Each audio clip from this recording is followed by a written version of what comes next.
ED കേരളത്തിലേക്ക് വരുന്നതാണ് രാവിലത്തെ ബ്രേക്കിംഗ് ന്യൂസ്. സ്ഥിരമായി മുഖം കാണിക്കുന്നവർ മുതൽ ഇന്നലെ മെമ്പർഷിപ്പ് എടുത്ത കോൺഗ്രസുകാരൻ വരെ ചാനലിൽ മുഖം കൊടുക്കാൻ തിക്കും തിരക്കുമായിരുന്നു.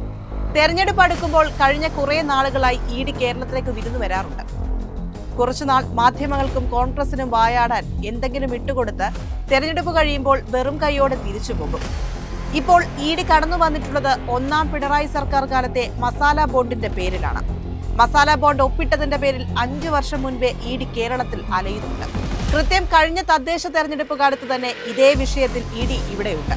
ഒന്നും കിട്ടിയില്ല. ഇപ്പോൾ അതേ മസാല ബോണ്ടിലെ ഒരു കാര്യം മാത്രം ഏറ്റുപിടിച്ച് തെരഞ്ഞെടുപ്പ് കാലത്ത് കടന്നു വരികയാണ്. ഭൂമി അക്വയർ ചെയ്യുന്നതിന് തടസ്സമില്ലെന്നിരിക്കെ അത് വാങ്ങിയതാണെന്ന് പറഞ്ഞാണ് ഇഡി പുതിയ കണ്ടെത്തലായി അവതരിപ്പിക്കുന്നത്. ഇതിന്റെ നിയമപരമായ സാധ്യതകൾ ദീർഘകാലം നീണ്ടു നിൽക്കില്ലെന്ന് ഇഡിക്കും അറിയാം, വാർത്ത ഇന്ന് പുറത്തുവിട്ട മനോരമയ്ക്കും അറിയാം. ഇതൊരു ഇലക്ഷൻ സ്റ്റണ്ടാണെന്ന് ജനങ്ങൾക്കും അറിയാം. പക്ഷേ മനോരമ വഴി ഒളിച്ചു കടത്തുന്ന ചിലരുടെ രാഷ്ട്രീയ അജണ്ടകൾ കാണാതെ പോകരുത്. കേരള ജനതയെ എക്കാലവും പറ്റിപ്പ് രാഷ്ട്രീയത്തിലൂടെ പരീക്ഷിച്ച ചരിത്രം മനോരമയ്ക്കുണ്ട്. കോൺഗ്രസ് വിടിവായുത്തത്തിന്റെ അച്ചടി മഷിയായ മനോരമ രാഷ്ട്രീയ യജമാനു വേണ്ടി ചെയ്യുന്ന അറ്റകൈ പ്രയോഗം മാത്രമാണിത്.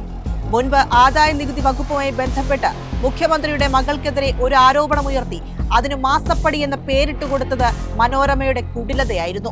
രാഷ്ട്രീയ പ്രതിയോഗികൾക്ക് മുഖ്യമന്ത്രിയെയും കുടുംബത്തെയും കൊത്തിവലിക്കാനുള്ള സകല ചേരുവയും കൂട്ടി യോജിപ്പിച്ച പണി മനോരമയുടേതായിരുന്നു.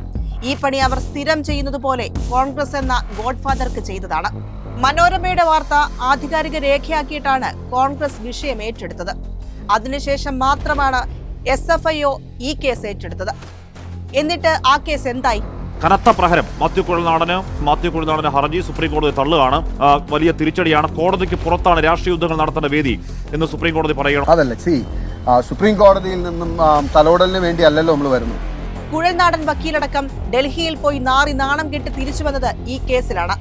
ഈ കേസിലും അത്ഭുതങ്ങളൊന്നും സംഭവിക്കാൻ പോകുന്നില്ല. മാങ്കൂട്ടമടക്കം അഴിച്ചുവിട്ട പ്രതിസന്ധിയുടെ ചുഴലിയിൽ ആടിയുലയുന്ന കോൺഗ്രസ് എന്ന യജമാനന് മനോരമ എന്ന വളർത്തുനായ നൽകുന്ന താത്കാലിക സമാശ്വാസം അത്രമാത്രം.